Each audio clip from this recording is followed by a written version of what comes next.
Hello, it is TJ Klune, and I am here to answer your questions about the Green Creek series. So let's see what you guys got from me. I haven't really looked at these questions yet, so hopefully you guys didn't ask anything a little too weird.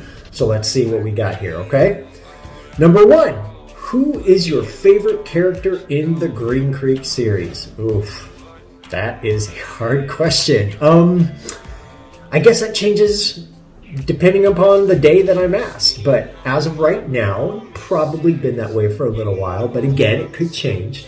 My favorite character is probably Gordo, just because I like characters who can be a little dramatic and a little bit of a jerk, but have a heart of gold. And you know that Gordo would do anything to protect his family, even if he complains about it a little bit. Number two, what character do you feel a special connection to and why? Kelly. I think Kelly, and the reason being, and you'll get to hear more about his story in the later books, but the reason being, as it was hinted at in the first two books, Kelly is asexual, and I am asexual, and I think it's important that we have that kind of representation in books, and not only have that representation, but do so in a positive light that celebrates asexuality rather than does something against it and talks about it badly. I've read a few books, unfortunately, where asexuality is listed and talked about, but it's not done correctly. So it's important to me that we get those types of things correct, which is why Kelly is my baby a little bit, I guess. Number three, what inspired you to write the Green Creek series? Well, I don't know if that's a question that I can answer with any certainty. As you probably have heard, I've said this before, when I first started writing Wolfsong, it wasn't going to be about werewolves. It wasn't going to be about anything supernatural at all. It was going to be about two boys growing up together and following their lives over a period of years and not just their first meeting. And then when I was like a quarter of the way of writing that book, I just randomly got the idea of, well, what if they were all werewolves? And, well, I guess the rest, as they can say, is history, because, oh boy, I was like, oh no, now I have to rewrite everything. But you know what? I think it was for the best. Number four, what was the toughest chapter or scene to write?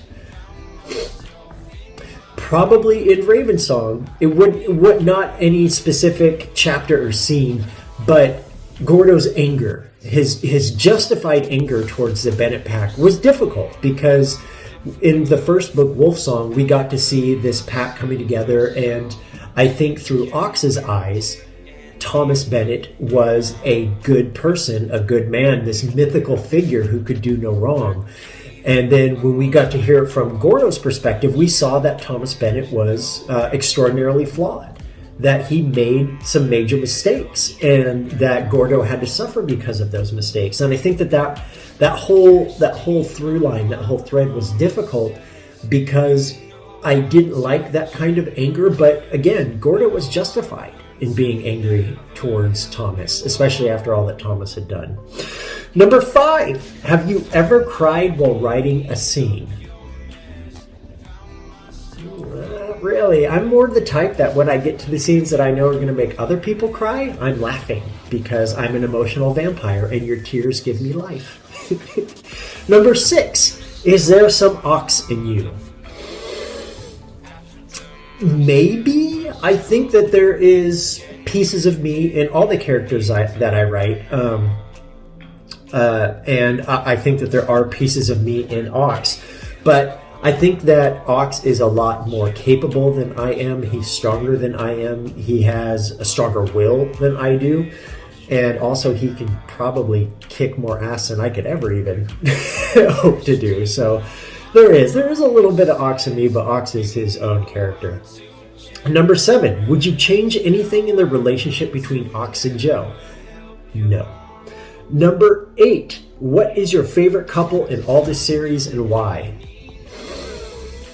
Oh, that's a tough one again. Could change depending upon my mood, but right now, Gordo and Mark. I like that they're older I like that they have history.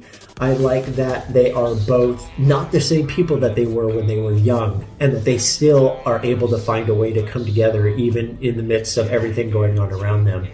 I just like their dynamic. I like the fact that they can be angry with each other, the fact that they can fight with each other, but at the end of the day, they come back together and protect each other, because that's what family does. The next question, number 9. Can you recommend a couple of LGBTQ plus books? I can. LGBTQ plus books. My apologies. I can. There is a book that comes out next month. It is called Lake Lore. It is written by Anne-Marie McLemore. This book, Anne-Marie McLemore uses they, them pronouns, so forgive me for any slip-ups. I'm going to try my best with that. But they are a tremendous author who have been listed for huge things, such as the National Book Award, which is a huge literary prize here in America. But this book I was able to read it early. This book follows 2 trans boys. One has ADHD, the other has dyslexia. And when I say it's one of the most important pieces of queer fiction that I've ever had the pleasure to read, I'm not lying. It is a dynamic, wonderful book that is going to change lives. And I am so blessed that I get to live in a time where a book like this is written and published for not only for anyone who wants to read it, but for trans kids to be able to find a book with themselves in it, especially with what's going on in our country with the trans community today. For those not in the know, there are states, specifically one of our biggest states, Texas, who are trying to remove rights from trans kids specifically. And it is a terrifying time for the trans community in the United States. So to have books like this come out, especially in the times that we're living in, is just, it's a remarkable thing. And I hope that everyone loves this book as much as I do. Number 10, what do you like most about writing? The act of creation. The fact that I can put down all the thoughts in my head into a coherent, sometimes, coherent story on a page. There's nothing like it. There's nothing like the act of creation when it comes to artistic endeavors. And I am so thrilled and humble that I get to do this as my job. Part 2, what is the most difficult thing about writing? Some days, writing makes you want to find the nearest flat surface and bang your head against it, because writing is pain in the butt.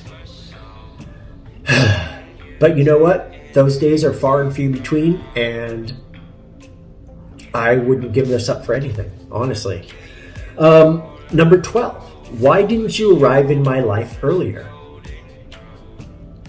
I don't know. What happened in your life that you were not able to find me earlier? Don't put that on me. That's on you. And last question. Why do you make me cry more and more with each new book? Again, emotional vampire. My bad. Thank you so much for submitting these questions. I'm so excited for you all to get to read the rest of the series in Heart Song and Brother Song. And remember,